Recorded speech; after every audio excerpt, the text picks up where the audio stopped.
I was having lunch with a friend and we hadn't caught up in a while. We were talking about what had happened in Macon and in Atlanta when this carload full of neo-Nazis pulled up and were just shouting hateful things and doing awful things and trying to terrorize people and scare them. And my friend hadn't heard about it.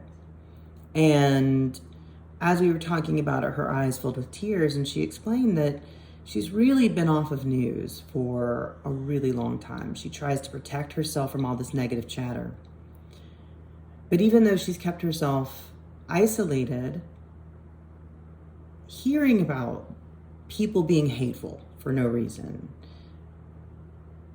sowing this kind of division and just being ugly to each other still really, really affected her. So even though she had been working really hard to protect herself, it was obvious that she was still vulnerable.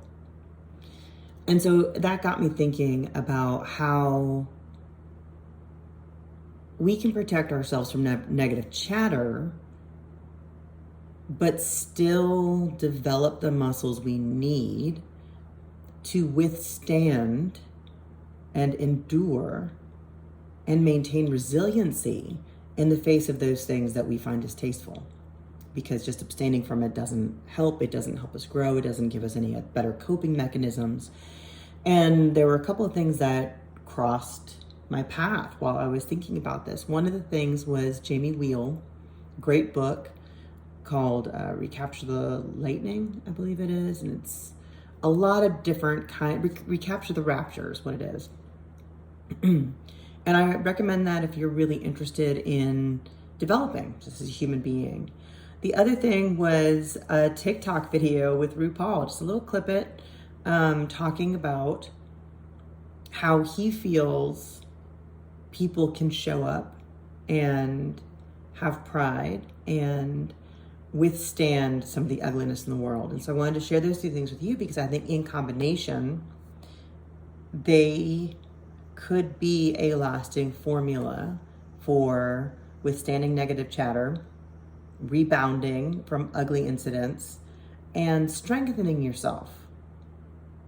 So that, yes, you're protecting yourself, but in a way that helps you become anti-fragile. And anti-fragile is a Jamie Wheel concept. He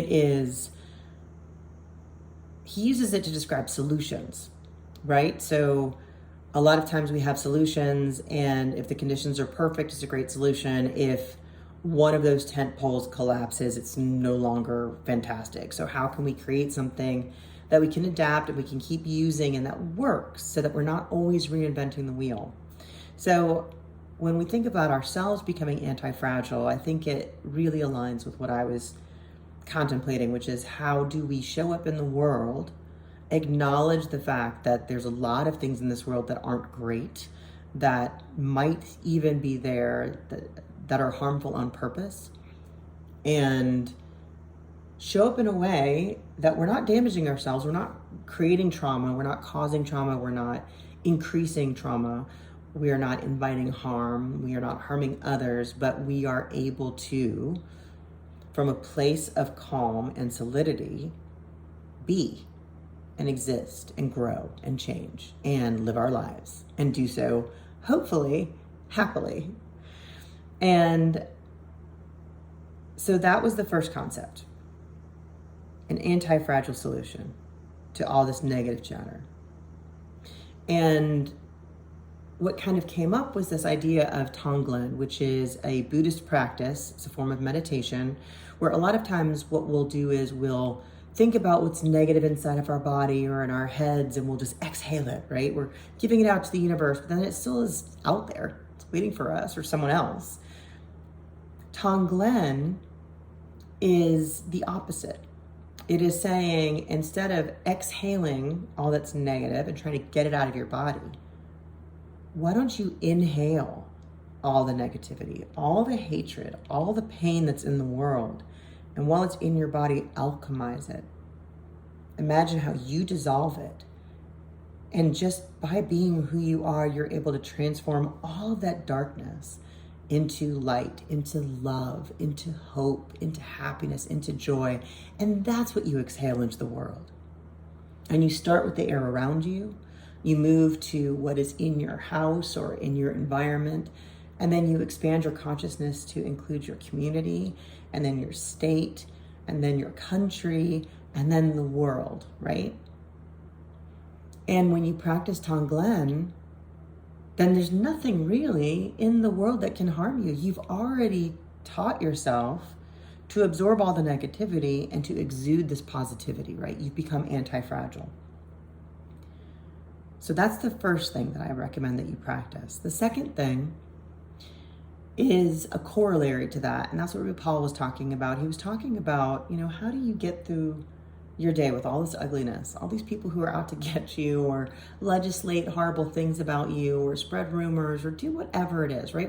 Whatever scale the ugliness you're facing or the ostracization or the otherness is. And the answer he had was one word: joy. What brings you joy? He was focusing on how do people create joy, but not everybody thinks of themselves as a creator, although everyone, I do believe, has the potential. So follow your joy, do things that make you happy, do no harm, take no shit, and create things that make you happy, right? Follow your joy. So if you practice this idea of Tong Glen, where you're kind of breathing in the darkness that's around you and the hate, and you are able to transform it and push out love and light. And then just as an everyday practice, you are following what brings you joy, and you are sharing that joy with other people. Then you become anti-fragile and you become resilient, and you also become more authentic to your core. And I think those two things in combination are a really fantastic recipe for building resiliency, resisting negative chatter, and getting yourself unstuck from this pattern of reactiveness where you're reacting against negative things, but you don't have the power. It's a really easy way to take the power back and to center yourself in a place of real light. So that's your challenge. Good luck, my friends.